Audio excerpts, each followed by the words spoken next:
that doesn't come with a lot of music or jump scares. It doesn't run at you. It just kind of sits there.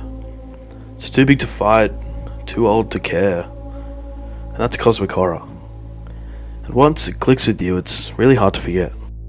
It's not about monsters. It's about you. How small you are. How little you actually know. And how fragile it all feels when you stop pretending and you're in control. You grow up thinking everything makes sense. That there's a plan. That someone's steering the ship. But one day something shifts. Maybe it's grief, or burnout, or just staring at the stars a little too long. But you just start to feel it. This weightless dread. Like you're standing on the edge of something way bigger than you're ever meant to see. And that's what cosmic horror really taps into. Not blood, not gore, but the quiet idea that there are things out there, or inside us, or... In Lovecraft's The Color Out of Space, the horror doesn't come from the monster with claws or an ancient text filled with some forbidden spells, but it comes from something far more disturbing. A colour. But not just any colour. Purple. Something literally outside the bounds of perception. The first red flag is it's not that the threat's invisible, but that it's incomprehensible. It looks wrong, it feels wrong, and no one can really explain why. The story centers around a meteorite that crashes on a quiet New England farm. It brings no fire, no explosion, just a slow, burning corruption.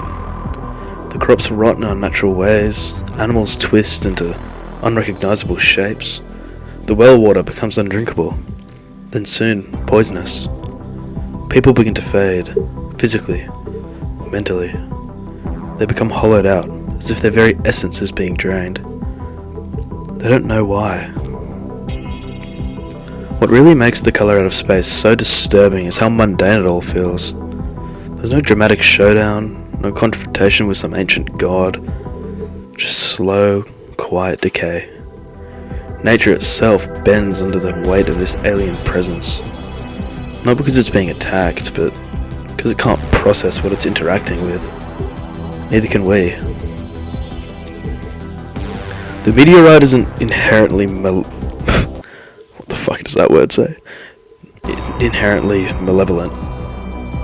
It doesn't want anything. It's not trying to communicate or conquer. It just exists. And that existence is enough to ruin everything around it. That's what the essence of the Lovecraftian horror.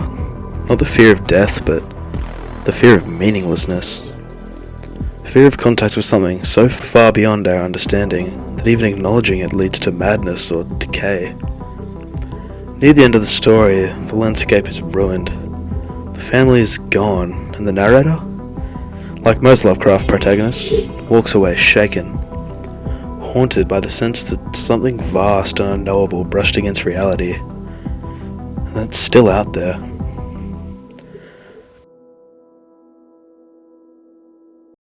The Color Out of Space really works because it doesn't try to explain. It doesn't tell us what the colour is or where it came from or what it wants. It just showed up. It shows us what happens when the human world collides with something not made for us. And in doing so, it leaves us with that lingering dread, the horror of knowing we're not alone, and that whatever else is out there doesn't care.